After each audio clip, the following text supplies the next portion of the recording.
Bueno, compañeros, buenos días.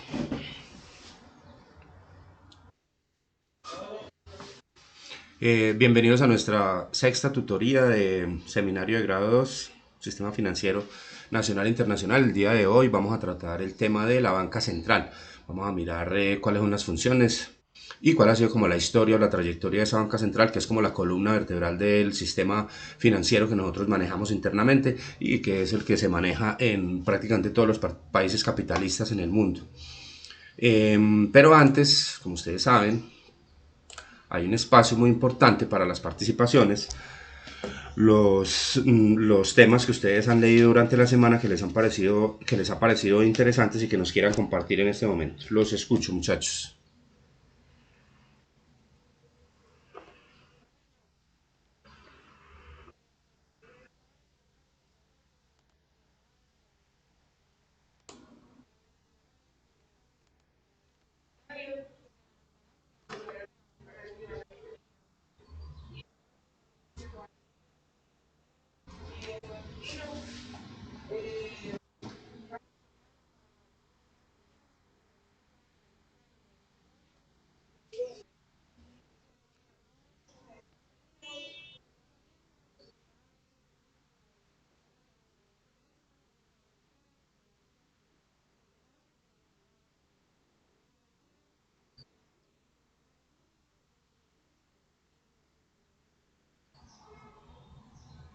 Excelente.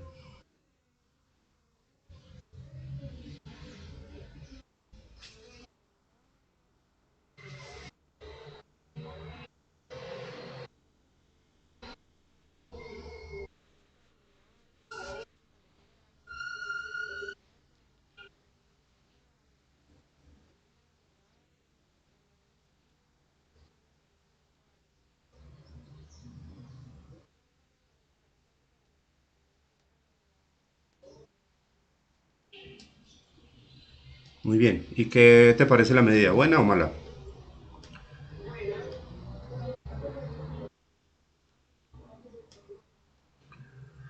Sí. Sin embargo, ha tenido...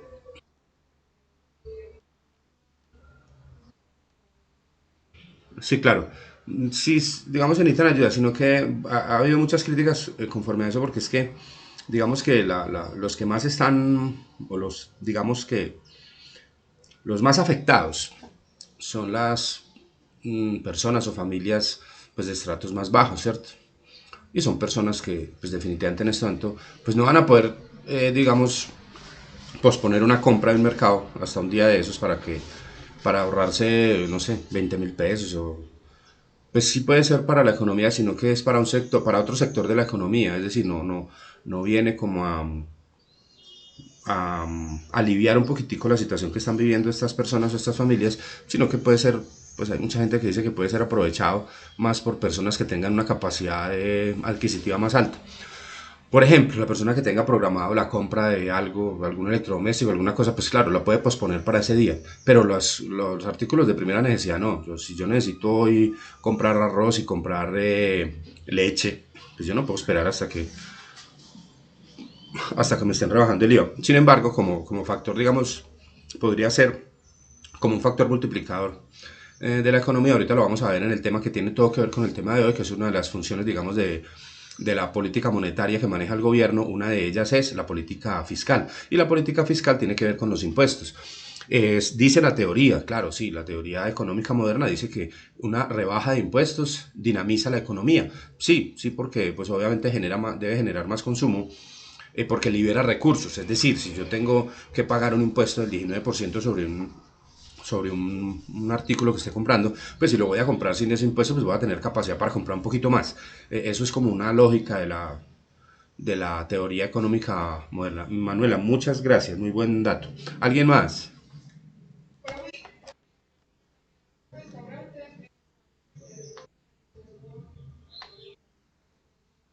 Sí, a mí esa sí me parece muy buena porque ahorita, digamos, apenas se normaliza, se esté normalizando esto, a esa gente hay que ayudarle porque digamos que ellos están han disminuido los ingresos fuertemente. Entonces, digamos, una de las cosas que ha afectado eso desde la última reforma tributaria es el impuesto al consumo. Entonces, esa me parece buena, sí, muchas gracias. ¿Alguien más, niños?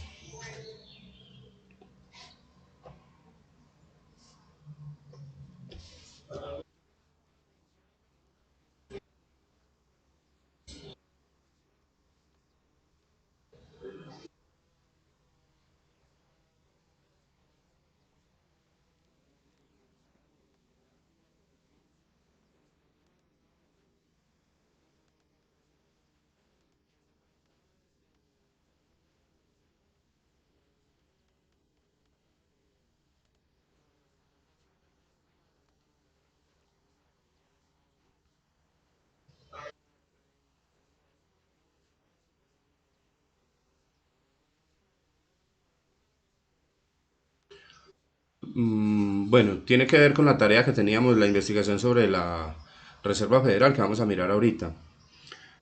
Sí, se supone que en teoría se debe fortalecer un poquito el dólar, en teoría, sí, pero obviamente todo depende de muchos factores hoy en día, porque digamos que no estamos viviendo un momento normal de la economía o digamos de la vida cotidiana, sino que es un momento coyuntural y no sabemos todavía, digamos,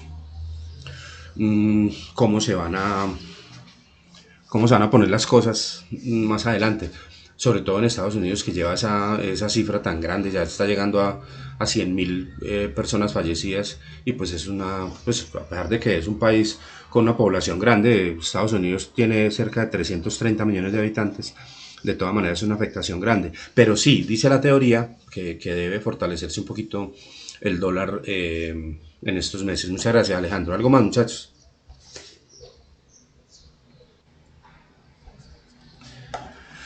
Bueno, entonces vamos a hacer una cosa primero. ¿Ustedes conocieron o les enviaron por ahí una encuesta cortica de la coordinación académica sobre la matrícula del próximo semestre? Bueno, entonces, ustedes no van a volver más petacones. Muy bonito, ¿no? ¿Estamos qué? Bueno, entonces no, pues a ustedes no les aplica. Digamos, lo que pasa es que eso es unos bonos que está ofreciendo la universidad, unos bonos de descuento pues para las matrículas del próximo semestre, pero entonces no. Entonces a ustedes no les aplica definitivamente. Listo.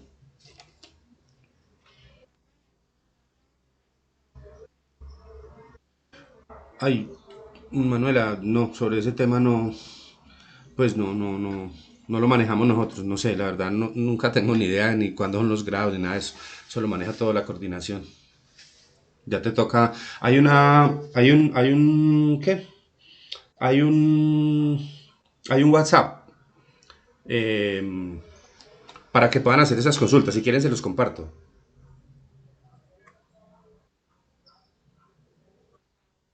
Sí, hay una línea, ellos destinaron una línea porque hace poquito una niña me llamó a hacerme una pregunta sobre una matrícula o sobre algo así, entonces averigué en el grupo y me dieron un WhatsApp. Ya se los comparto ahorita por el grupo de WhatsApp, sí, les comparto y ustedes ahí pueden hacer esas consultas, listo.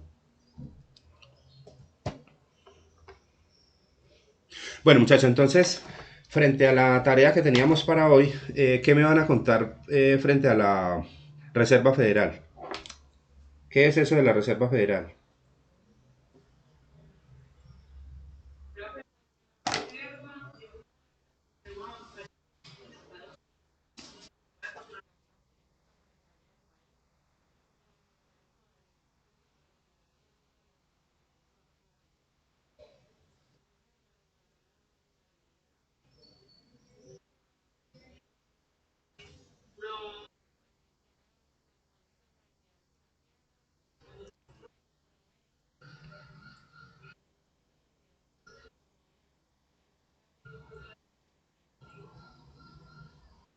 Sí, es como una banca, es como la figura de la banca central, ¿cierto?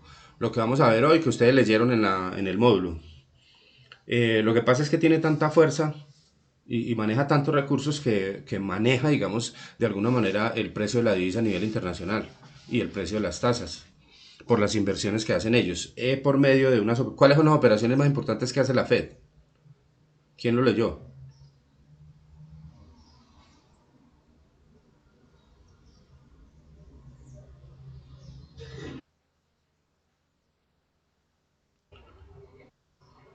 Sí, sí. Pero ¿cómo estabilizan la inflación? Ellos tienen una manera, una operación como tal, que son las más importantes que hacen. También, sí. También, sí. Pero utilizan un instrumento que se utiliza en todo el mundo, pero pues obviamente las de ellos son... ¿Cómo? Sí, la tasa de interés la manejan también, pero manejan otras, digamos, para uno poder manejar la política monetaria de un país, debe hacer unas operaciones de contracción o de expansión en las que se utiliza una herramienta, no la leyeron, es muy importante de la Fed, es como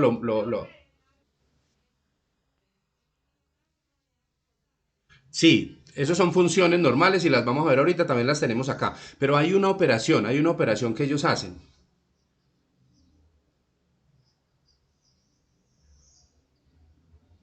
No, no la leyeron, mire, se llaman las operaciones de mercado abiertas, o sea, o de mercado abierto, las OMAS, que llamamos. ¿No lo leyeron? ¿Cómo?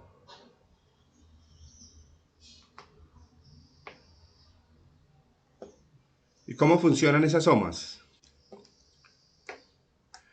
Miren, cuando el gobierno o la Reserva Federal, que es una entidad privada, ellos están con un, pero igual tienen un mandato constitucional, igual que nosotros para el banco, para la Junta Directiva del Banco de la República, que el mandato constitucional es mantener el poder adquisitivo de la moneda, conservar el poder adquisitivo de la moneda, es decir, eh, controlar la inflación, básicamente es eso. Cuando hablo de mantener el poder adquisitivo de la moneda, simplemente estoy hablando de manejar la inflación, de mantenerla en unos niveles lo más bajos posibles.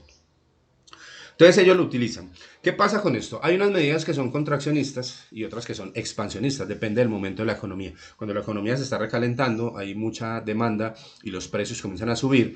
Entonces quiere decir que hay mucho dinero en el mercado. Entonces ellos venden operaciones de mercado abierta, venden títulos, venden papeles, se llaman las OMAS. Cuando ellos venden esos títulos, entonces digamos que recogen dinero del medio circulante y al recoger dinero, el dinero se escasea, la tasa de interés sube y se hace menos asequible para las personas o para las empresas. Entonces se detiene un poquito la economía. ¿Para qué? Para que la inflación baje. Por el contrario, cuando la recesión llega y entonces la demanda decae, y hay falta de producción, de consumo y tal, entonces se hace lo contrario.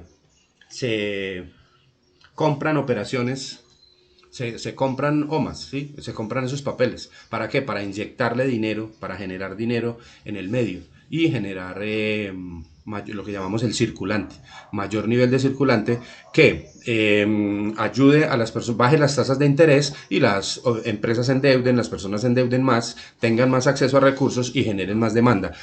Esa es una de los instrumentos que utilizan los bancos centrales y que utiliza la Fed para manejar la inflación como tal. La inflación se maneja con base en varias cosas, ¿cierto? Hay tasas de interés, tasas de cambio, o sea, hay política fiscal, política monetaria y política cambiaria. Estas OMAs forman parte de la política monetaria, que es como manejar la base de circulante que hay en un mercado, que es lo que en algún momento determina el nivel de la inflación. Cuando hay mucho circulante, cuando hay mucho dinero, pues la inflación sube, sí, claro. Cuando hay menos, pues la inflación baja, porque las tasas bajan también. Es claro eso, muchachos.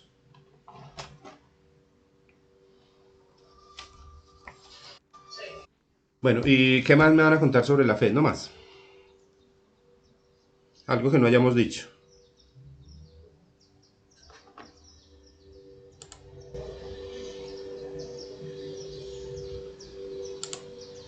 Bueno, listo. Vamos a empezar entonces con el tema de hoy que se llama la banca central. Lo primero que vamos a hacer es que vamos a ver un video que colgué allá en la plataforma, pero entonces como no lo podemos ver juntos porque entiendo que no se escucha, no lo hemos podido hacer como con esta plataforma no se escucha bien, entonces lo vamos a ver cada uno. O sea, yo lo veo acá, lo ven ustedes, terminamos y dura como 7 minutos. Pues me imagino que ustedes ya lo vieron, sí. El de las funciones del Banco de la República. Bueno, sin embargo lo vamos a ver de nuevo porque vamos a empezar con la charla sobre eso para, digamos, para hacerle la minería al tema del módulo, digamos, y que no sea tan pesada, porque al módulo pues hay que extraerle, digamos, como lo más importante para llegar hasta los momentos actuales, un poquito de historia eh, y hacerle un poquitico de minería para que no se vuelva tan tortuoso ese tema. Entonces, yo lo veo acá y ustedes lo ven allá, o lo intentamos ver juntos. Pero lo intentamos a ver y ustedes me dicen si se escucha o no.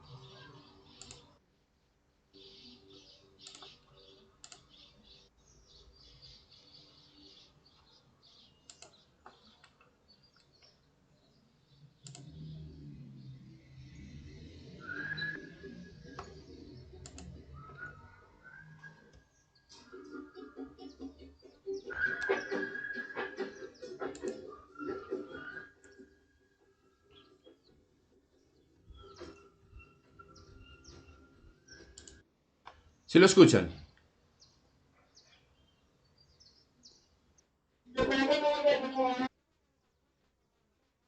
Sí, es que yo no sé por qué para como que los videos no transmite bien. Yo no sé si será el internet acá o qué. Listo, entonces dejo de... A ver cómo hago esto.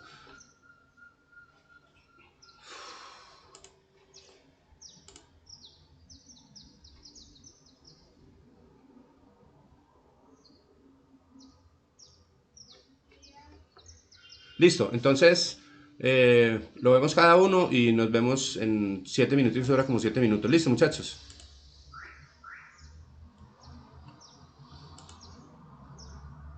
Niños, ¿listo?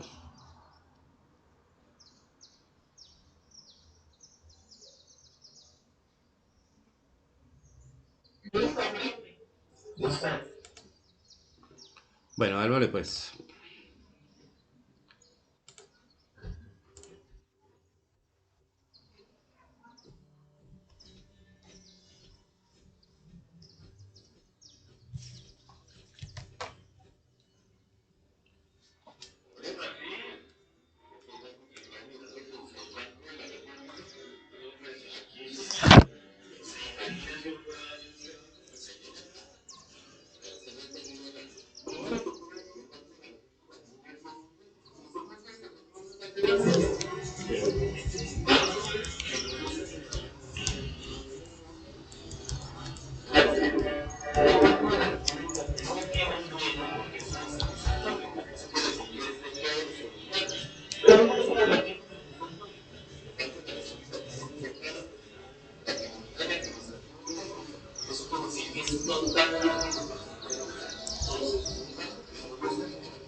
Bueno, niños, ¿listo?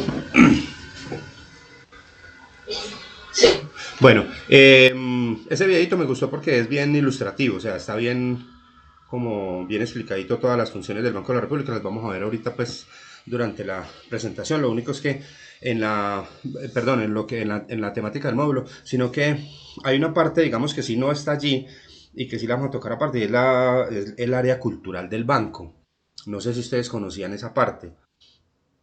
Eh, el Banco de la República trabaja en el tema cultural con las bibliotecas, con los museos, con todos esos programas que tienen y tal. Y digamos que ha sido como regionalmente lo que les ha quedado, porque ellos actualmente, digamos, ya no prestan los servicios de eh, manejo de efectivo en las ciudades. Aquí, por ejemplo, en Pereira no prestan.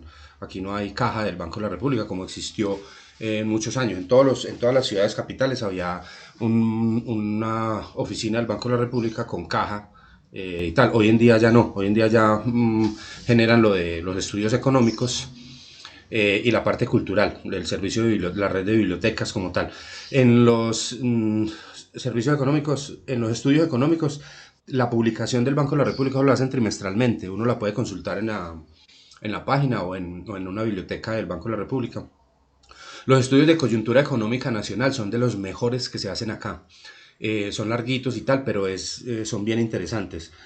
Trimestralmente, entonces ellos emiten esos informes. No sé si haya preguntas sobre eso o entramos de una vez a lo del módulo.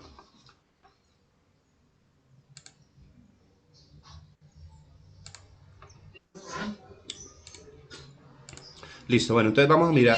Sí, sí, dime.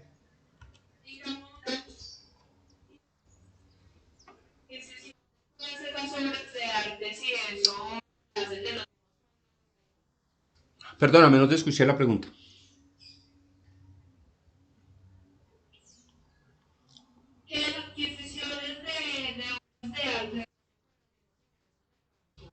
Esa es una muy buena pregunta. Ah, la utilidad que genera el banco por las operaciones de crédito. El banco la...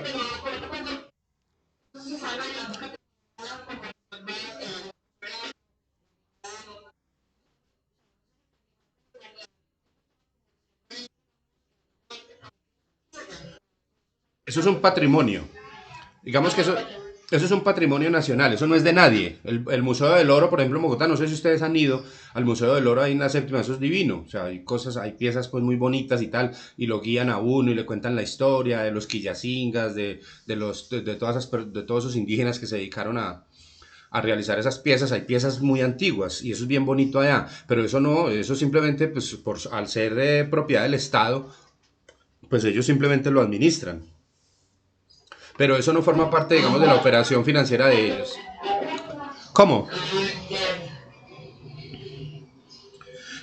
Las utilidades, por ejemplo, el año antepasado, sí,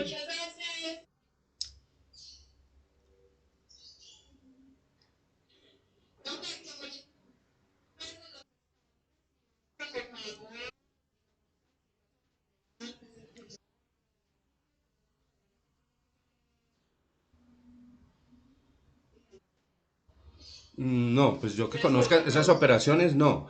O sea, por ejemplo, si nosotros pudiéramos explotar lo que hay en el Galeón San José, pues obviamente todo lo que encontremos allí es del Estado como tal, es de la nación, eso no es de nadie, entonces iría a los museos y tal, pero eso no se considera riqueza financiera, sino cultural. O sea, eso es patrimonio cultural.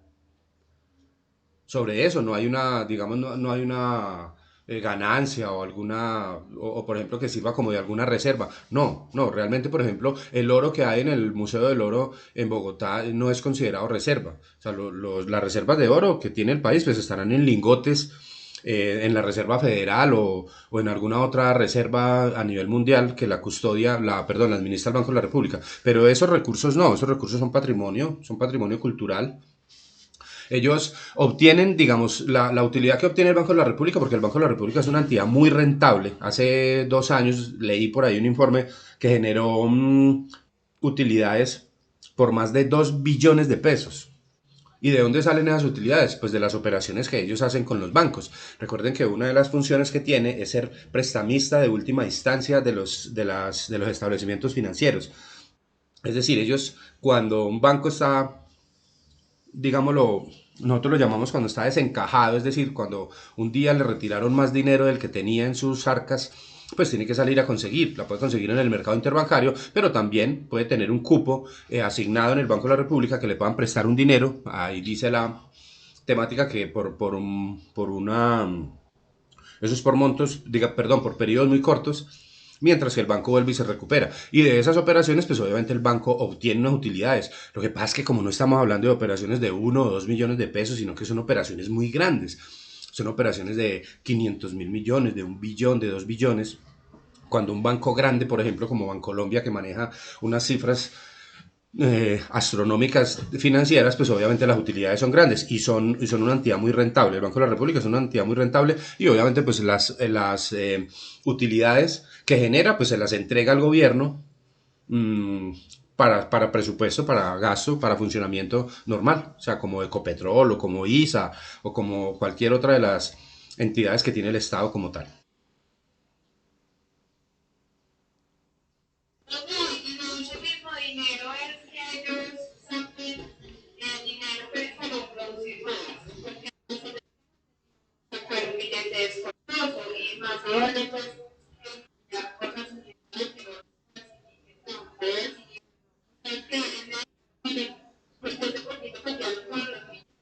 Ah, sí. Y por ejemplo, ahorita que hay una propuesta.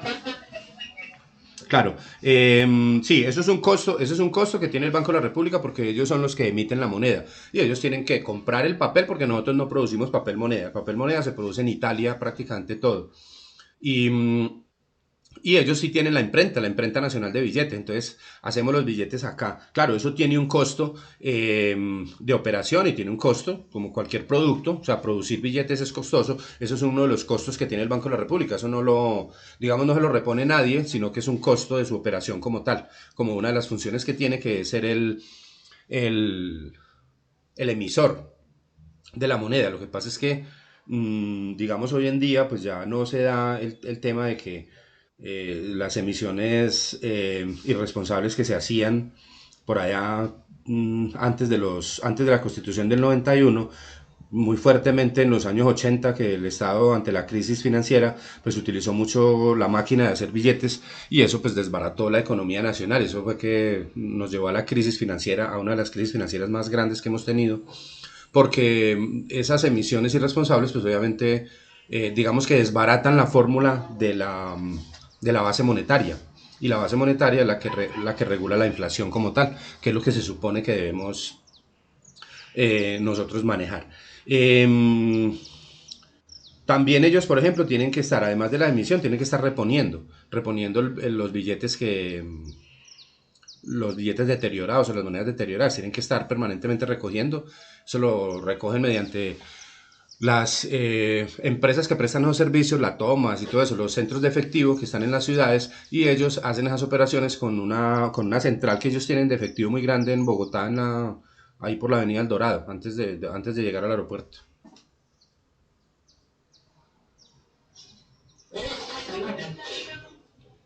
Sí,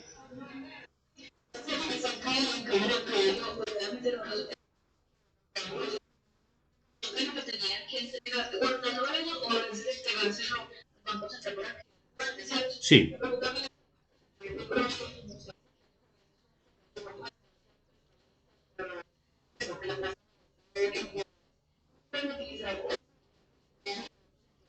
sí, claro, ellos utilizan ese dinero. Ellos digamos que, y lo mismo lo hace la Reserva Federal. Los bancos depositan allá dineros y ellos utilizan eso en operaciones de mercado abierto, en operaciones interbancarias. Lo que pasa es que,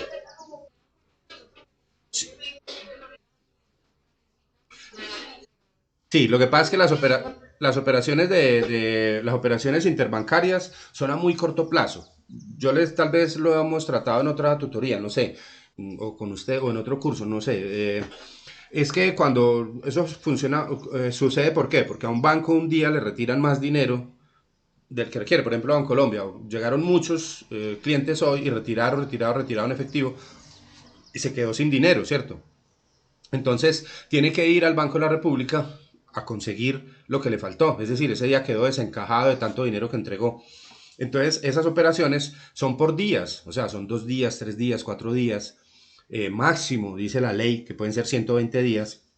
Pero claro, son de corto plazo porque ese dinero tiene que estar líquido en el momento dado. Y lo que pasa es que también el encaje, a partir de la reforma del 63, creo, no recuerdo, ahorita la miramos en el módulo, eh, también ese encaje cambió, ¿cierto? Y ya no solo eran esos depósitos que tenían que hacer obligatorios los bancos en el Banco de la República, sino que eran unas inversiones forzosas que les obligaban a hacer en algunos sectores de la economía. Entonces, ese dinero si no entraba al Banco de la República, sino que eran unos préstamos, digamos, que ellos tenían que hacer a unos sectores específicos. Y eso formaba parte también del encaje bancario. O sea, el gobierno en un momento dado utilizó el encaje como dinero para fomentar algunas actividades particulares de la economía como tal.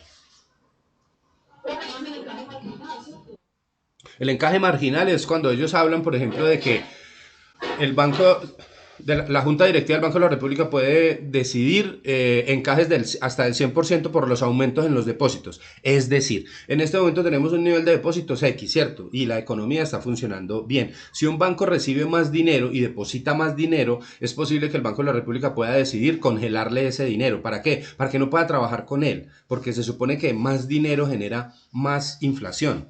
Entonces, una manera de controlar la inflación es imponer unos encajes muy altos, inclusive hasta del 100% por la marginalidad, es decir, por los aumentos transitorios que hagan los bancos en los depósitos que tengan en el Banco de la República.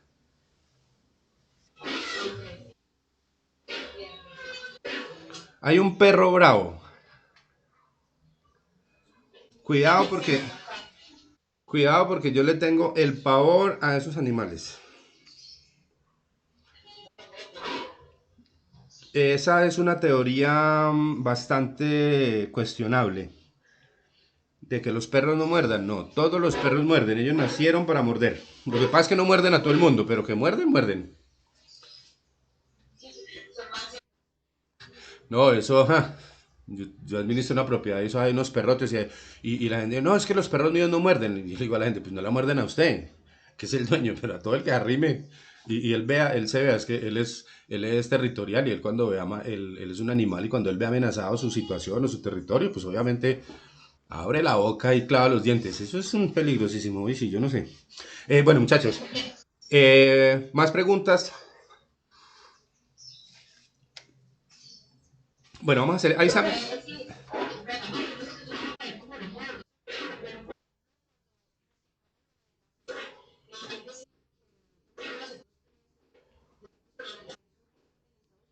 Sí.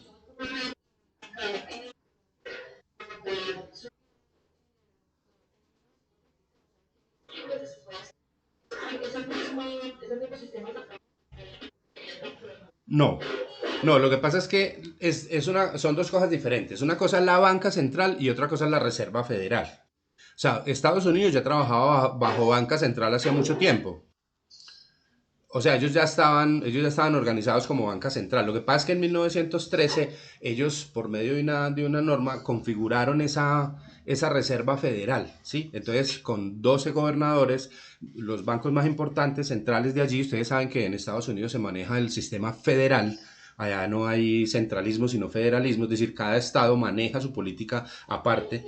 Entonces, cada uno de esos estados digamos, se unieron todos para manejar la divisa a nivel nacional, porque a pesar de que sean federalistas, es decir, que ellos manejen en su sector, en sus estados, manejen la política, igual el valor del dólar es general, ¿sí? Y los afectaba a todos. La subida el incremento del precio o la baja del precio del dólar los estaba afectando a todos. Entonces, la Reserva Federal es una cosa diferente a la banca central. La Reserva Federal es una función, digámoslo así, que presta la banca central americana. Pero no es que en 1913 se haya creado el Banco Central de Estados Unidos, no. Ese ya venía funcionando desde hacía muchos años.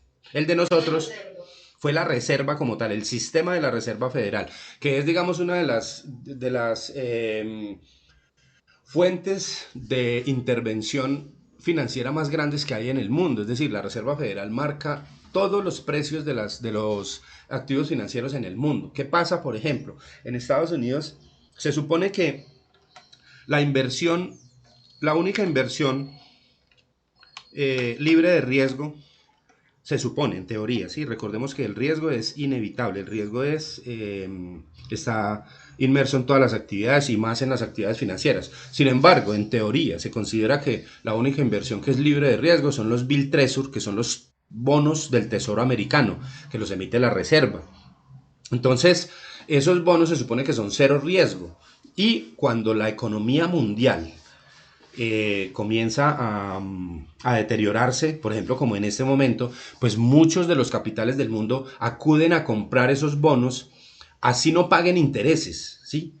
Llegan a pagar intereses del 0% o del 0.1%. En este momento la tasa de la Reserva Federal está alta, está en el 2, creo que está en el 2.6. Y eso hace que muchas inversiones a nivel mundial regresen allí como refugio financiero y hace que las divisas en los países emergentes como nosotros suban, ¿sí? ¿Por qué? Pues porque si las inversiones de aquí se van hacia la Reserva Federal, pues se van en dólares y cuando se van en dólares, los dólares escasean aquí y el precio del dólar sube. Pero es una, digamos, es tan grande y tan poderosa esa Reserva Federal que puede manejar, no sé si pronto en el mundo europeo, porque ellos también tienen un fondo de reserva allí, pero para nosotros, digamos, en América Latina, es una fuente, digamos, de manejo o de administración del precio de las divisas como tal.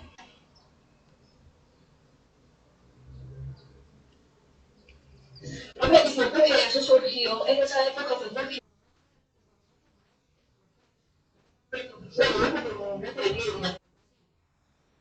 ¿En dónde?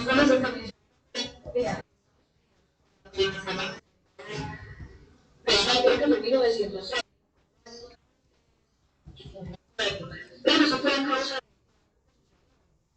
Pero la verdad, no, esa historia no la conozco.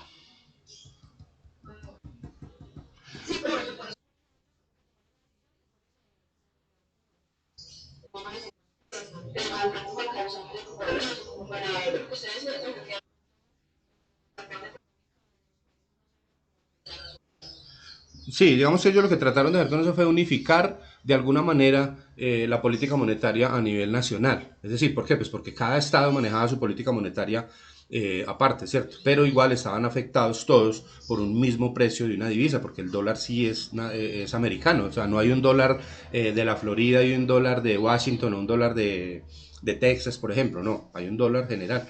Entonces era como para tratar de unificar criterios en ese sentido. Algo más, muchachos.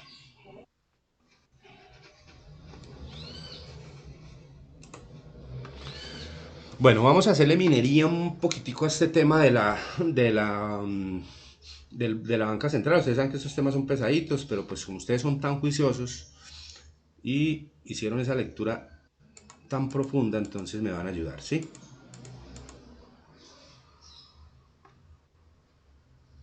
Bueno, entonces el tema se llama Banca Central o Banco de la República, que fue fundado inicialmente en 1905 como el Banco Nacional.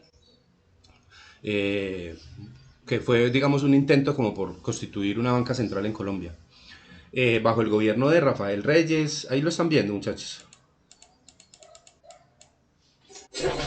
Bueno, bajo el gobierno entonces del general Rafael Reyes, que tenía el privilegio de emitir moneda, ser banquero del Estado, ser depositario de sus fondos, emitir billetes bancarios en oro hasta por 30 años, que fueron cambiables a su presentación. Recuerden que en ese tiempo trabajábamos el patrón oro eh, en la misma divisa o en otra equivalente. Eh, También se constituyó entonces como una sociedad anónima con participación del sector privado. Y se dice que una de las, digamos, de las causas del fracaso fue precisamente esa convertibilidad de esa moneda, porque eso hizo que el banco asumiera funciones comerciales como cualquier otro y obviamente competir en un mercado que era muy fuerte del sector financiero, que ya era influenciado por organismos internacionales en Colombia. ¿Lo regula qué? Una junta directiva, lo regulaba, una junta directiva que está conformada por ministro de Hacienda, dos directores designados por el gobierno, gerente de la Federación Nacional de Cafeteros, tres directores designados del sector bancario y tres directores de listas enviadas por entidades gremiales, o sea, los gremios participaban allí. Estos representaban entonces, se supone, digamos, a todos los sectores de la economía, a los consumidores, a los exportadores, a los industriales y a los comerciantes. Y tenían entonces unas funciones específicas que eran fijar y reglamentar el encaje legal de las distintas clases de establecimientos de crédito, ya eso lo hemos estudiado, que es el encaje bancario, que es aquellos recursos entonces de la totalidad de las captaciones de los bancos que no pueden ser utilizadas en operaciones de crédito, sino que tienen que ir a formar unos fondos de reserva. Señalar las condiciones financieras a las cuales deberán sujetarse las entidades públicas, o sea, fijar la política financiera de todas las entidades públicas del Estado. Regular el crédito interbancario para atender requerimientos transitorios de liquidez de los establecimientos de crédito, lo que hablábamos ahorita, o sea, las operaciones de crédito activas que realiza el Banco de la República con todos los recursos que tiene para generar operaciones de crédito a los bancos. Disponer la realización de operaciones en el mercado abierto con sus propios títulos o con títulos de deuda pública. Eso lo hacían también entonces.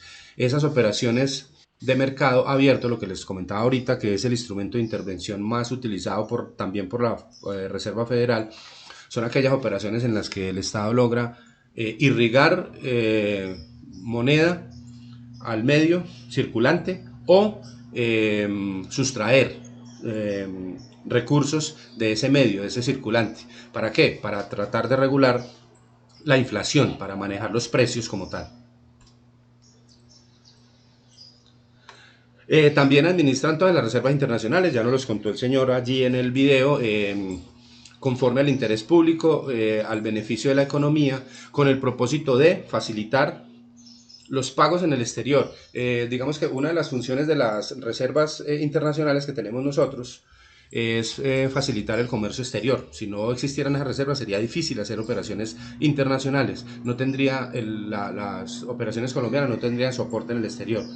Para ello entonces maneja, invierte y moviliza los activos de la reserva con criterio de seguridad, liquidez y rentabilidad. En este momento se habla de que en Colombia nosotros tenemos en reservas internacionales un valor más o menos estimado en unos 48.000 millones de dólares. Lo que pasa es que también tenemos una deuda externa que en este momento está alrededor de unos 130.000 millones de dólares. O sea que podemos decir que podríamos ver casi como 3 veces las reservas, ¿sí?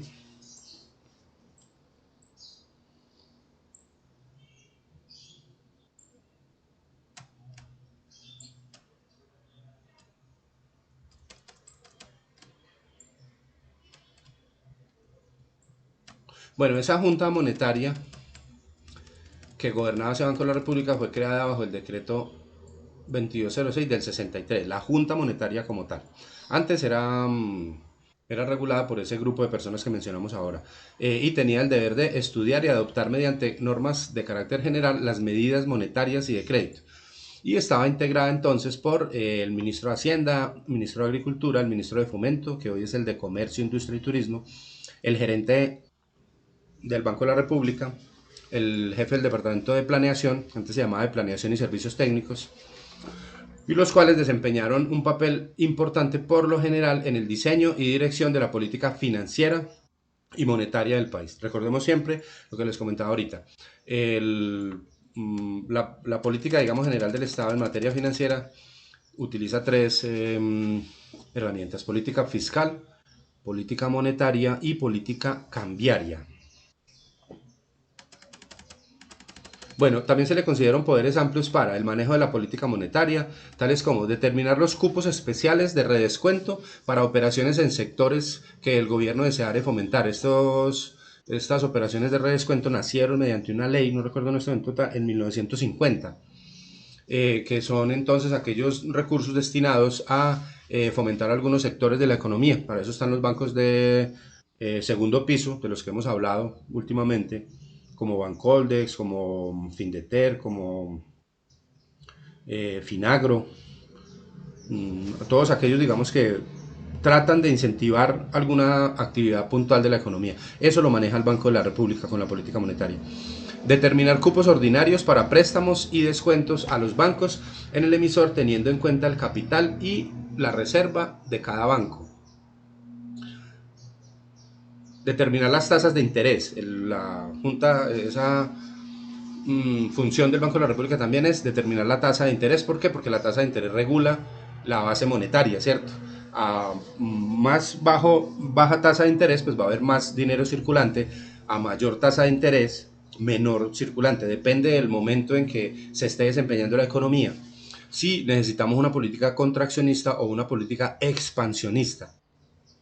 Determinar cupos extraordinarios para suplir temporalmente las necesidades de los bancos.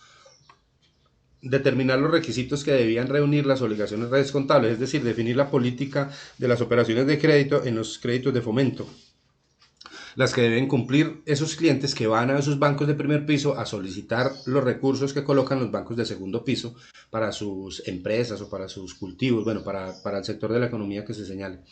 Señalar encajes hasta del 100%, lo que hablábamos ahorita. Sobre aumentos de depósitos exigibles o a término, depende del momento de la economía. Cuando esos depósitos aumenten, el Banco de la República puede decretar encajes hasta el 100%, es decir, decirle a un banco: listo, usted me aumentó el depósito en un 10, en un 50%, pero ese dinero se lo voy a congelar. Muchachos, preguntas.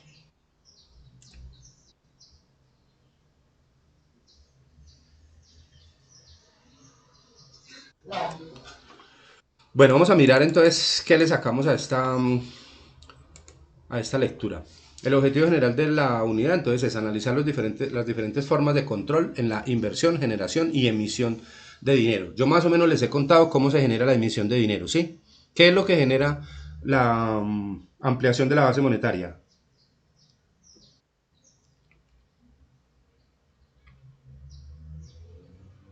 Eso sí lo hemos hablado, muchachos. Ojo, se les olvida porque... ¿O cuál es el sector, pues, que más o menos maneja la ampliación de la base monetaria?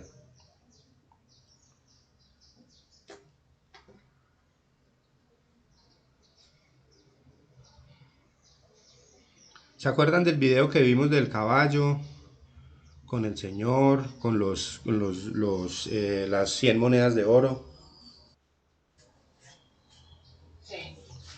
Ahí lo definimos, ¿cierto?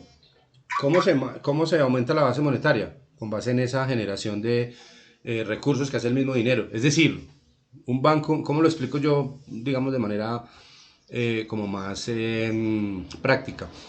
Un banco le entrega a una persona un crédito de 10 millones a 60 meses, una tasa del 29%.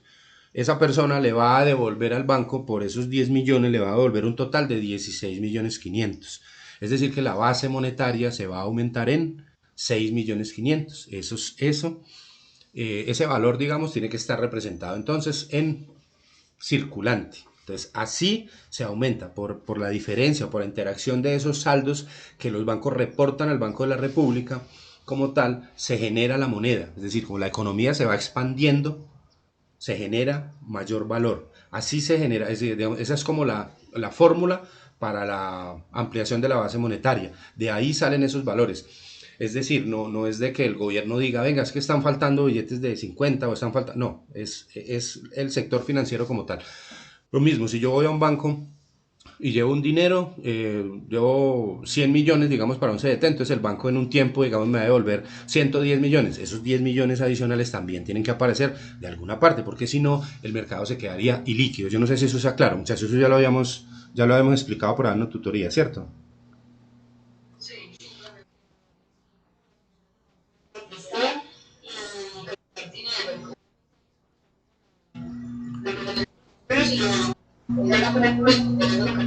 Sí, con el margen de intermediación. Exacto. O sea que podríamos decir que ese margen de intermediación es la base para calcular la ampliación de la base monetaria o del circulante, del M1 que hablábamos un día. La base monetaria se calcula en M1, M2 y M3, que son diferentes formas de medir según la disponibilidad de los recursos la base monetaria. El M1 son solo billetes y monedas, el M2 son billetes y monedas más disponibilidades en los bancos, o sea, cuentas de ahorro, cuentas corrientes, CDTs y tal. Y el M3 es eso más los papeles financieros, o sea, acciones, bonos, divisas, títulos, derivados financieros, todo lo que genere un valor. Ese es el M3, digamos, es considerado como la máxima expresión de la base monetaria de un sistema financiero, pues como tal. Sí,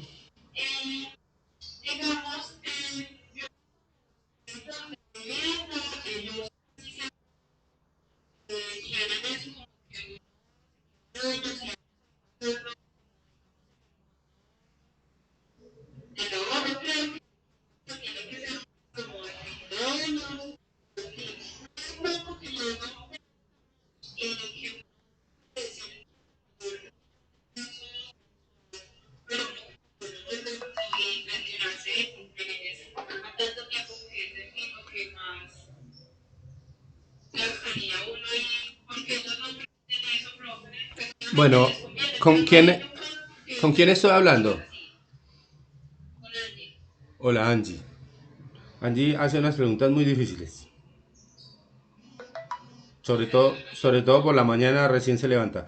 Angie, mira, no, eso es falso.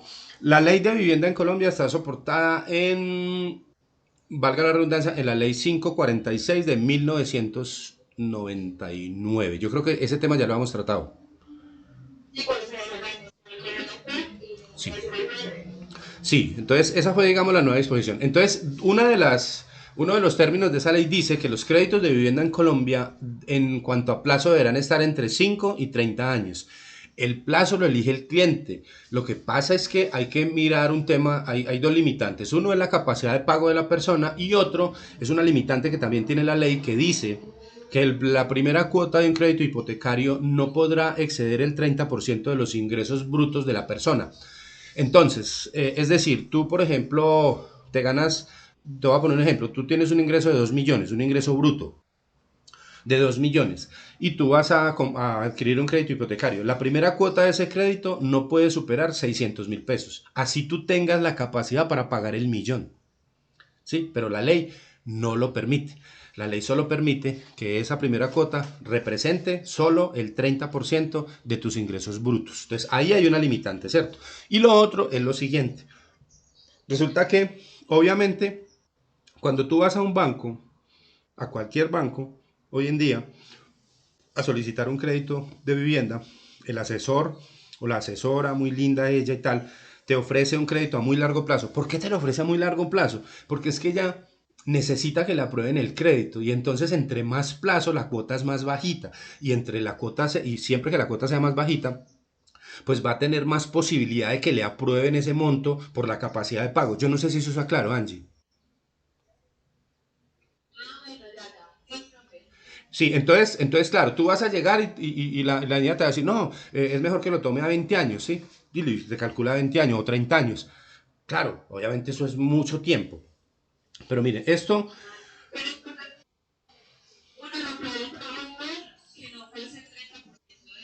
sí, claro, tú puedes, digamos, calcular, porque eso sí es una limitante de la ley 546, que la primera cuota de ese crédito de vivienda no puede representar más del 30% de los ingresos brutos.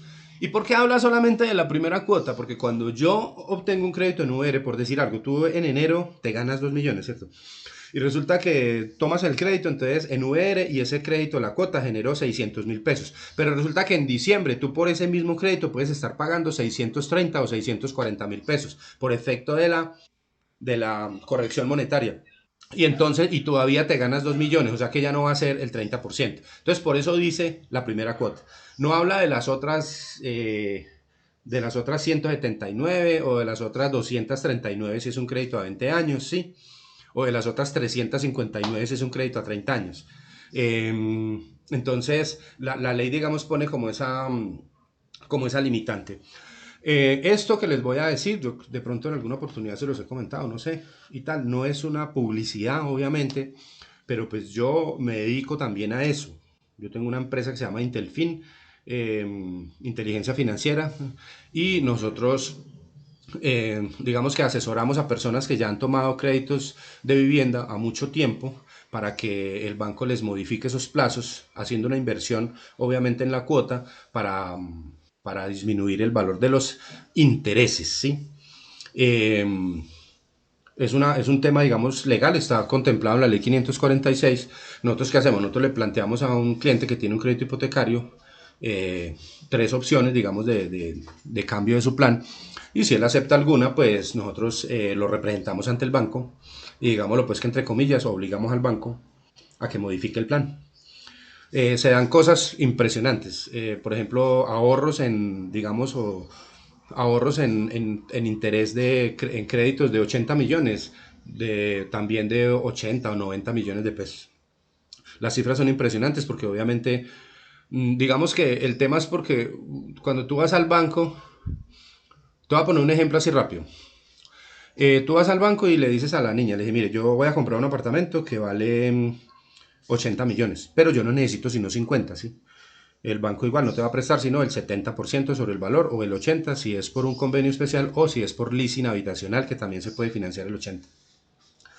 Entonces la niña te dice, listo, tenemos un crédito tan a 15 años y la cuota vale 600.000 pesos. Listo. Entonces, bueno, se pone a pensar, bueno, sí, 600.000 pesos. Ah, no, pero también tenemos, la niña también tenemos a 20 años, ¿sí? Y a 20 años la cuota son 561.000 pesos. Entonces, de pronto por desconocimiento financiero, la persona toma la decisión de los 20 años, pero no hace la cuenta de que por esos 20 años va a pagar, por tomar ese crédito, va a pagar 60 cuotas más, que son 5 años, de 561.000 pesos. Y si tú haces esa multiplicación en una calculadora, eso te da 33 millones en intereses. O sea, son 33 millones que tú le vas a entregar al banco de más por no hacer el esfuerzo y pagar los 600. No sé si eso sea claro, Angie.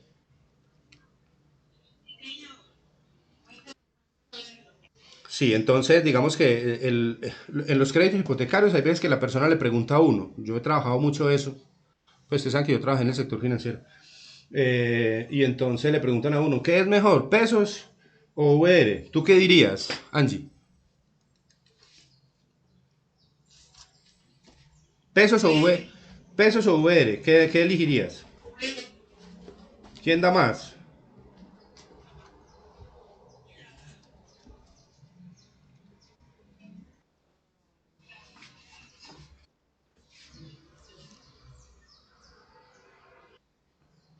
Bueno, les voy a dar mi respuesta. Yo elegiría, a mí cuando me pregunto, ¿usted qué le gusta más? ¿Pesos o VR? Yo no contesto ninguna de las dos. Yo preferiría plazo. Sí me hago entender. Es decir, el crédito hipotecario, el interés tiene un efecto sobre el tiempo. Entonces, entre más tiempo, más tasa, más intereses yo voy a pagar, ¿cierto? Entonces, a mí no me importa si es en VR o es en pesos, es el plazo más corto. Si yo en VR puedo pagar en 10 años lo mismo que en pesos puedo pagar en 12, pues yo cojo VR, ¿cierto? ¿Por qué? Porque son 2 años más de cuotas. Entonces, es como eso, es como elegir uno que me genere un plazo inferior. Sí, Angie.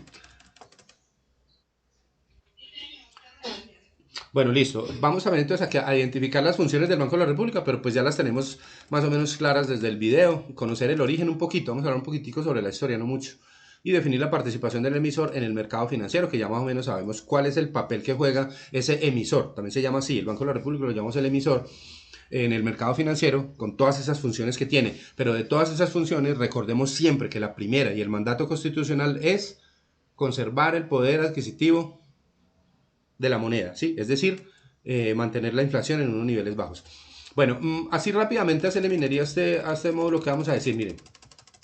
Dice, habla sobre los factores, digamos, que contribuyeron al lento despegue económico del país. Ustedes saben que nosotros siempre hemos estado en una eterna lucha entre clases políticas y clases dirigentes. No es de ahora, sino desde hace 200 años, desde que somos supuestamente libres, ¿sí? Entonces, digamos que esa pelea, esa pugna entre centralistas, federalistas, entre Bolívar, bueno, todo eso que se vio en esa época, que uno lo ve por allá en bachillerato, pues sí hizo que no nos pusiéramos de acuerdo, digamos, en el establecimiento de un sistema financiero que realmente le sirviera al país. Entonces habla el documento como 100 años después de haber sido liberados de la independencia, no nos habíamos podido poner de acuerdo en la organización financiera y pues obviamente eso retrasa porque definitivamente un país capitalista depende para el desempeño de la economía de un buen sistema financiero sólido como el que tenemos nosotros. Recuerden que yo los he repetido varias veces, a pesar de que a uno a veces no le gusta que los bancos ganen tanta plata y que tal, pero de todas maneras es la base de una economía capitalista como en la que vivimos nosotros.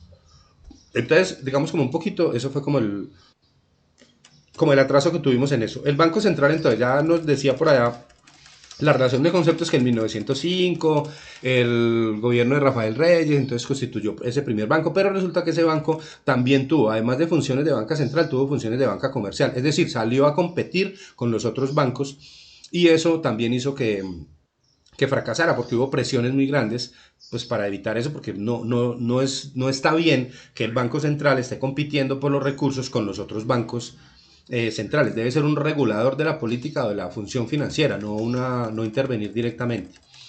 Bueno, inicialmente entonces se propuso, digamos, varias veces, y aquí hay una cosa bien importante o bien interesante que nos habla el módulo, y es que como en muchas cosas que nosotros no nos hemos podido poner de acuerdo, tuvo que venir entonces una misión extranjera dirigida, lo que ya hemos hablado, por el señor Edwin Walter Kemmerer. Este señor era alemán, para que recomendara la creación de un banco de emisión, o sea, una banca central. Él fue el que vino y dijo cómo se hacía esa vaina en 1923, ¿cierto? Con un capital entonces de 10 millones que fue aportado el 50% por el gobierno y el 50% por privados. Tuvo pues una primera junta directiva que estuvo formada por varios miembros, pues no vamos a detenernos en eso. Parte del gobierno, parte del sector privado, como ha sido más o menos siempre.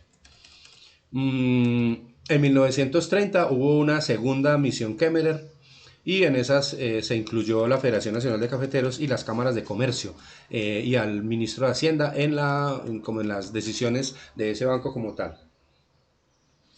Bueno, por acá no sé qué más haya relevante. Bueno, que en 1931, a raíz de la crisis mundial, después de la crisis del crack, la crisis del 29, eh, se abandonó el patrón oro a nivel prácticamente mundial, o sea, todos los países abandonaron el patrón oro, pues porque eso era una limitante muy grande, eso digamos que conservar un patrón oro dificulta la ampliación de la base monetaria, porque siempre tiene que estar atada a un metal. Y obviamente pues esos son recursos escasos, o sea, era un patrón, era una idea, digamos, retrógrada de hace muchos años, pues que no facilitaba el crecimiento de una economía porque pues el oro igual tiene una limitante, ¿cierto? Es como si nosotros en este momento limitáramos la generación de dinero al petróleo, pues el petróleo ya todos sabemos que un día se va a acabar, por más petróleo que haya es un recurso agotable, que un día se va a terminar. Entonces se abandonó el patrón oro y se eliminó pues la libre convertibilidad de las monedas y simultáneamente se rebajó también el encaje, es decir, se dio más libertad a las entidades financieras para que trabajaran operaciones de crédito. Eh, sí,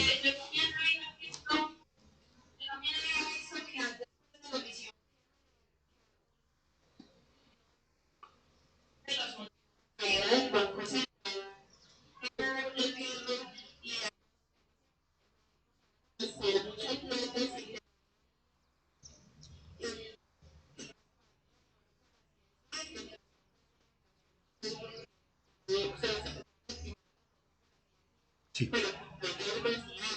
sí, pero eso fue en 1800, eso fue digamos como la primera. Sí, antes, eso fue mucho antes, sí. Antes inclusive de que llegara el banco inglés, que manejó por un tiempo la moneda y el crédito en Colombia. Sí, se utilizaron dineros para la guerra y sí, y entonces se hicieron emisiones irresponsables y se siguieron haciendo. Ahorita lo vamos a ver hasta 1991, cuando ya la Constitución prohibió que el Banco de la República estuviera en manos, ¿sí? O sea, ahí se nacionalizó, digamos, perdón, se privatizó y se separó el manejo de la política monetaria por parte del gobierno, porque eso hacían ellos, como necesitábamos para la guerra, lo que yo les he comentado en alguna oportunidad. Cuando se necesita dinero, por ejemplo, en los años 80 había que pagar la prima de los profesores, por ejemplo, y no había dinero, entonces va a aprender a la máquina y haga billetes, así como les he contado, lo mismo que hicieron Los de la Casa de Papel. Lo que pasa es que ellos lo hicieron sin permiso, pero básicamente es lo mismo. Bueno, en el 49 vino otra misión de la Reserva Federal que fue contratada con la Reserva Federal de Estados Unidos, que se conoció como la misión GROP y para que estudiara el sistema bancario. Entonces ella recomendó que el emisor tenía que tener mayores instrumentos para regular la oferta monetaria, o sea, tenía que tener más dientes, digámoslo así, para contraer o expandir la base monetaria para poder manejar el tema de la inflación y para poder conservar, digamos, de manera estable el sistema financiero nacional. En 1950 se tomaron medidas para que el banco asumiera la función de crédito de fomento, lo que les comentaba ahorita. En ese momento entonces se le dieron las funciones al Banco de la República de sacar, digamos, al aire las líneas de crédito de fomento y crear estas entidades que quedaban adscritas al Banco de la República que posteriormente, digamos, con la Constitución del 91 se independizaron como tal. Ahí estaba el Banco de Fomento Agropecuario, inversiones privadas, el industrial, que es el Findeter, perdón, el Bancoldes. Y trabajaba en ese tiempo como, digamos, contratos. El Banco de la República firmaba contratos con el gobierno para la prestación de los servicios, para la emisión de la moneda. Hoy en día no, eso ya se abolió con la Constitución del 91.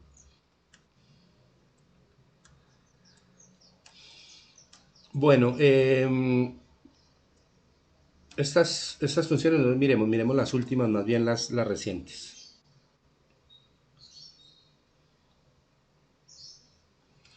Bueno, la creación y eliminación de la Junta Monetaria, entonces. Dicen que durante muchos años se dio, digamos, como la polémica sobre si el Banco de la República debía ser completamente autónomo o no, o debía depender del Estado como tal, o sea, del gobierno.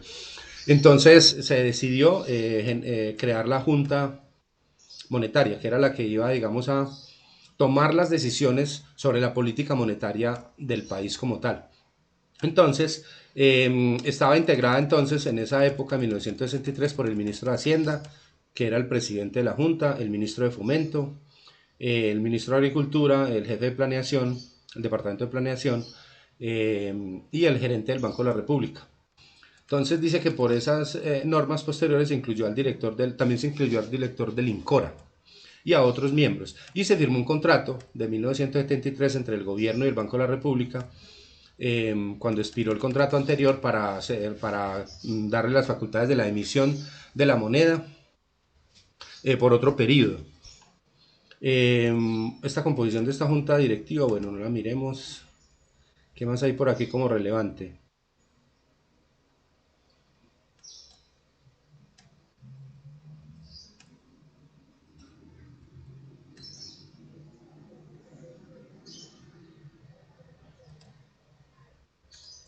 Bueno, aquí ya sobre la era moderna, digamos, del Banco de la República. Dice que la Constitución del 91 aprobó las normas que hicieron del banco emisor un banco central con autonomía administrativa, patrimonial y técnica.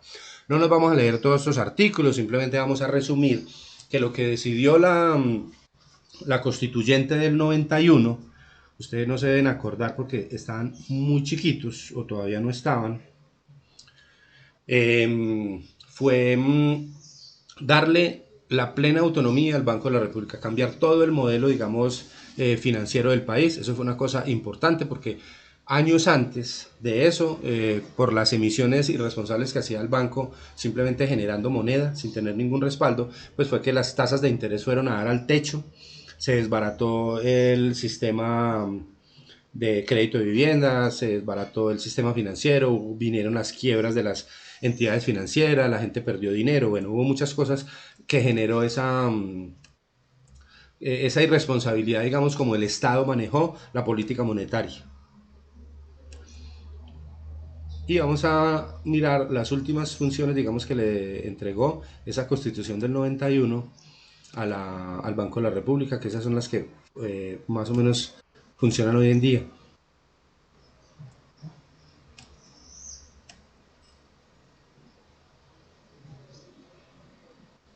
Las funciones de la Junta Directiva. Entonces se cambió esa Junta Monetaria, se eliminó y se creó la Junta Directiva del Banco de la República que rige hoy en día y es la que maneja, digamos, las decisiones de la política monetaria. Las funciones de esa junta directiva entonces es fijar y reglamentar el encaje, ya sabemos que esa función ya la traía. Disponer la realización de operaciones en el mercado abierto con sus propios títulos, con títulos de deuda pública o con los que autorice la Junta Monetaria. Esas operaciones de mercado, entonces ya saben ustedes de qué se trata, son operaciones en que salen a contraer la base monetaria o a expandir la base monetaria, depende de lo que necesite la economía en el momento. O sea, depende si estamos decreciendo o si estamos creciendo demasiado, que la inflación esté disparada. Señalar las condiciones financieras a las cuales deben sujetarse las entidades públicas. Esa función siempre la había tenido. Regular el crédito interbancario para atender requerimientos transitorios de liquidez. Y mira lo que preguntaban ahorita sobre los plazos. Es plazos que en el año no excedan de 120 días. Todas las operaciones que se hagan con estos, digamos, mercado interbancario. Fijar la metodología para la determinación de los valores en moneda legal de la unidad de poder adquisitivo constante a la unidad de valor real. Es decir, también tuvo que el Banco de la República fijar, digamos, cómo los bancos tenían que trasladar todas las operaciones que tenían tasadas en UPAC, las tenían que trasladar a VRs. Eso fue una transición grande, eso fue una crisis financiera impresionante que hubo en Colombia en los años 90, el tema de las daciones en pago, la gente que no pudo por la fórmula anterior terminar de pagar sus casas, que se quedaron sin ellas, que les tocó devolvérselas a los bancos como una operación en dación de pago, que creo que ya habíamos hablado sobre ella en alguna tutoría. Disponer la intervención del emisor en el mercado cambiario como vendedor o comprador de divisas. Una de los instrumentos entonces que maneja el Banco de la República para digamos, administrar o mantener la inflación es la política cambiaria. Y la política cambiaria pues obviamente tiene que ver con las divisas. Entonces el banco tiene la posibilidad de salir en un momento dado a comprar dólares cuando, cuando digamos, la tasa de cambio se dispara, digámoslo así, o a vender cuando el mercado necesite. ¿Sí? Cuando la tasa representativa del mercado sube, como en ese momento, por ejemplo, que está alrededor de los 4.000, el Estado salía, digamos, a vender divisas, porque siempre mantiene, ¿de qué? De la reserva, ¿cierto? ¿Para qué? Para inundar el mercado de dólares y lograr que el precio bajara. Y por el contrario, cuando el dólar bajaba mucho de precio, entonces salía a comprar dólares para presionar al alza. Eso es una también de las funciones. Últimamente no se ha utilizado mucho porque digamos que el mercado es tan grande que dicen que escuché al ministro de Hacienda el año pasado decir, cuando el dólar comenzó a subir tan, tan fuertemente, que eran como paños de agua tibia, lo que llamamos nosotros, es decir, intervenir el mercado con el dinero que nosotros tenemos es muy difícil. Entonces, digamos que salir a comprar, a vender dólares, digamos, para que la tasa baje un poquito, no, digamos que ese precio hoy en día está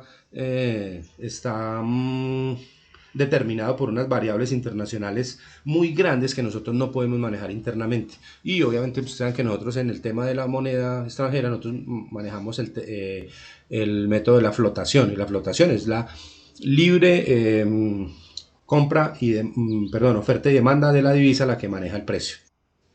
También debe presentar anualmente, por medio de su gerente general, un informe al Congreso de la República sobre lo que hizo y lo que ganó, es decir, los resultados.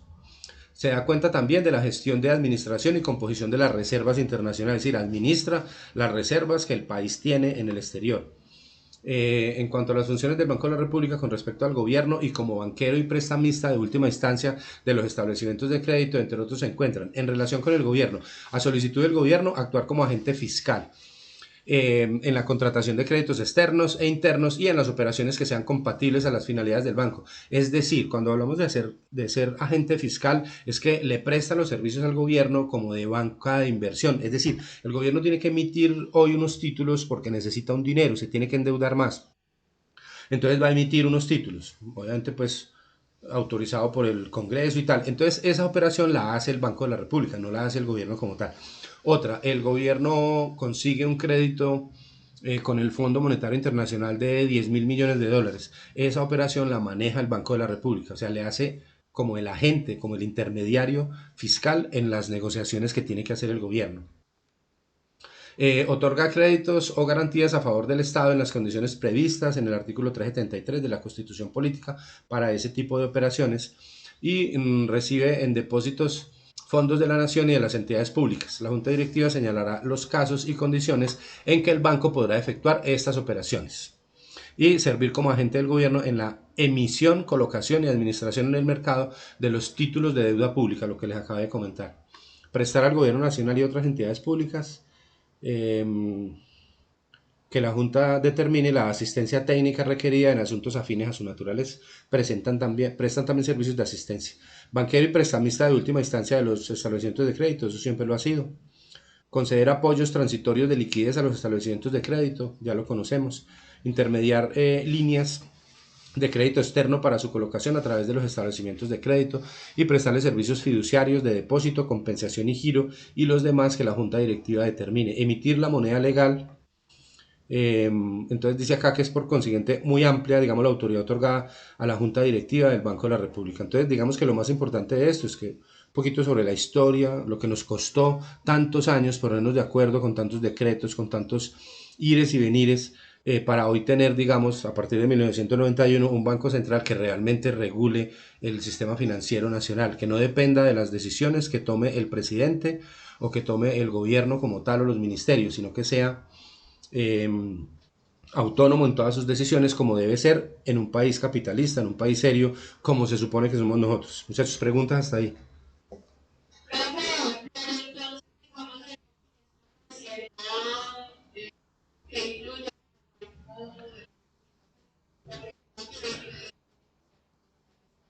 No, Angie, no seas mal pensada.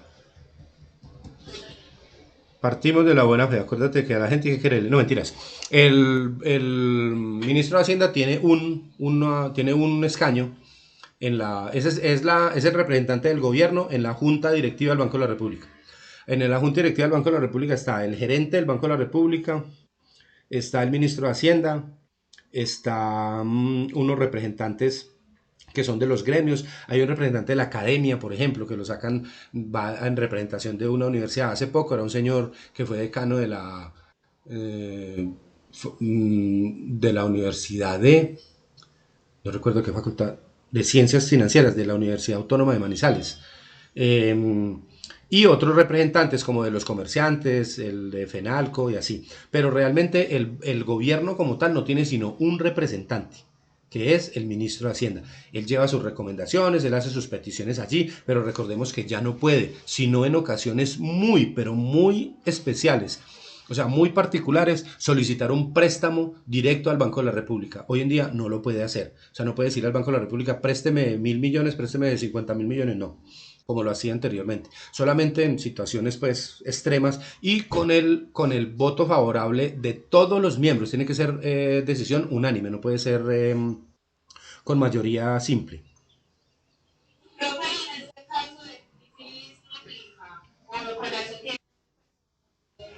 Tenemos los mecanismos internacionales. Miren, al Estado colombiano, el Banco Mundial hace unos 20 días, un mes, le renovó un cupo de crédito por 10.500 millones de dólares. Entonces es más sano, digamos, utilizar ese tipo de endeudamiento, son unos endeudamientos a unos intereses muy bajos, con unas entidades internacionales que hacerlo en el mercado interno, porque es que toda operación esas operaciones tan grandes, igual de todas maneras entran a competir dentro de un mercado financiero con las entidades privadas y eso no es bueno, eso no genera buenos resultados. Entonces, digamos que podría, sí, en algún momento, alguien lo podría proponer, por ejemplo, en este evento, sí, que entonces utilicemos la plata del Banco de la República o que el Banco de la República financie y tal, pues a nadie lo ha dicho, pero pues no, no faltará, pues de pronto si tú lo quieres decir,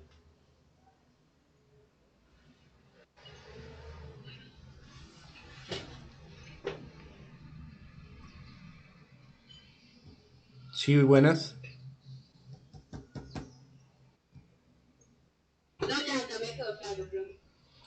Bueno, ¿alguna otra pregunta, muchachos?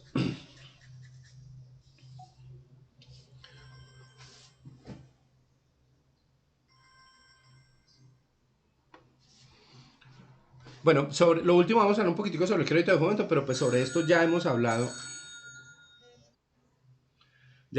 varias veces. Y es que es aquellas líneas, digamos, de crédito que el Estado, por intermedio del Banco de la República, lanza para incentivar algún sector de la economía.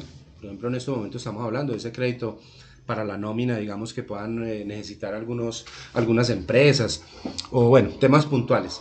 Esto entonces, como les decía, ya les comentaba ahorita, nació en 1950 y esas entidades de redescuento estaban adscritas al Banco de la República. Ya hoy en día no, hoy en día eh, son particulares, son llamados los bancos de segundo piso. Yo sé que ya lo hemos visto, pero bueno, lo vamos a recordar cómo funciona.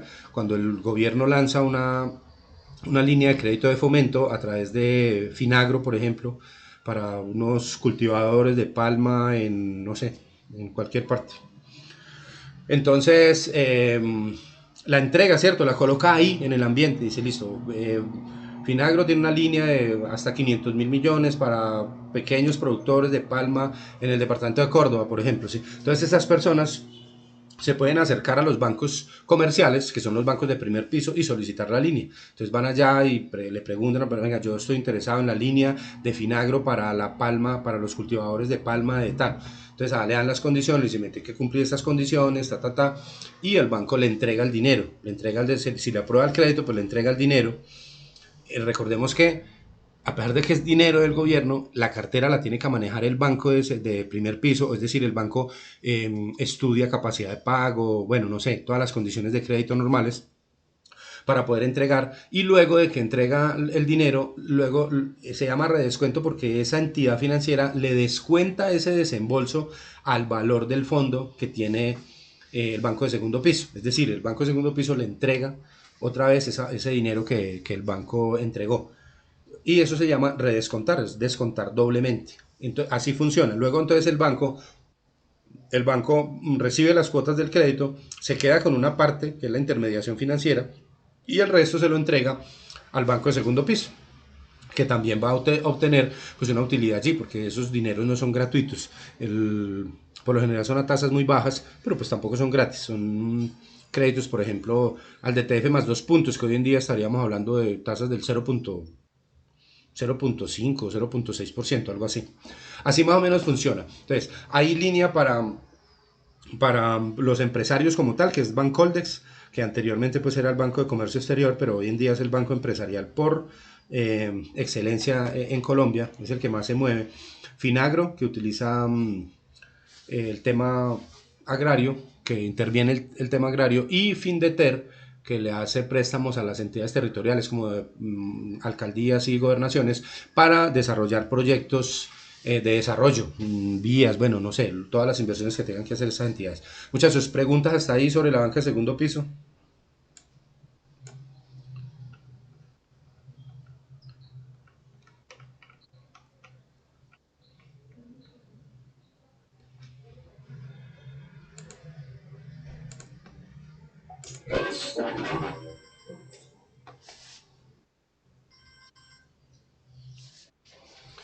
Bueno, listo, muchachos.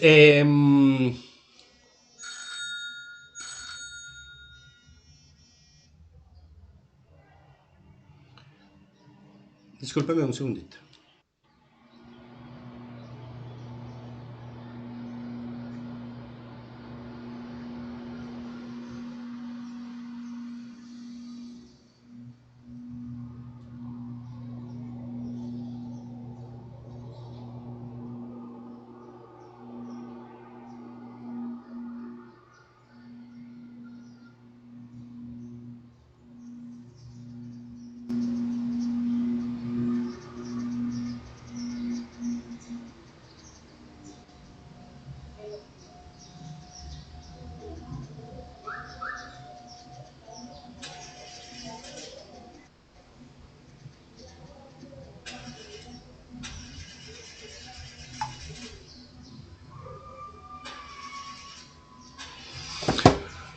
Bueno, si no hay preguntas, dudas y tal, entonces eh, nos vemos dentro de 8 días. Recuerden que dentro de 8 días tenemos el segundo parcial. que es hasta este tema. Eh, no, si no es más, muchachos, entonces cuídense mucho. Dios los bendiga y nos vemos dentro de 8 días entonces.